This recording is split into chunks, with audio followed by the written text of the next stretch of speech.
কিছু কিছু ব্যাপার আছে যেগুলোতে রোজা ভাঙে না, সংশয় তৈরি হয়, কনফিউশন তৈরি হয় যে আসলে কি রোজাটা ভাঙলো কিনা। সেগুলো কি? এক নম্বর হচ্ছে ভুল করে যদি কেউ খায়।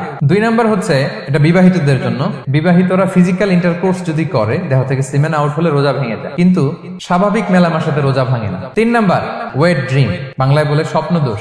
ঘুমের মধ্যে এমন কিছু দেখলেন ফলে আপনার সিমেন আউট হলো, আপনার রোজা ভাঙবে না, শুধু আপনি ঘুম থেকে উঠে ফরজ গোসলটা করে নিলেই হবে। চার নাম্বার হচ্ছে ব্লাড টেস্ট, ব্লাড টেস্ট করলে রোজা ভাঙে না। পাঁচ নাম্বার হচ্ছে অনিচ্ছাকৃত বমি। ছয় নম্বরে নোজ ব্লিডিং, নাক দিয়ে রক্ত ঝরলে মানুষের রোজা ভাঙে না, আনলেস যদি অনেক বেশি অ্যামাউন্টের হয়, আপনি ক্লান্ত হয়ে পড়েন, তখন তো আপনি রোজা ভাঙতে পারেন। সাত নাম্বার রোজা রেখে দাঁত ফেলতে পারবো কিনা, দাঁত ফেললে যে রক্ত বেরোয় এতে রোজা ভাঙে না। আট নাম্বারটা হচ্ছে ইনজেকশন, রোজা রেখে ইনজেকশন দেওয়া যাবে কিনা। কিছু কিছু ইনজেকশন দেওয়া যাবে, কিছু কিছু দেওয়া যাবে না। কোনগুলো দেওয়া যাবে না?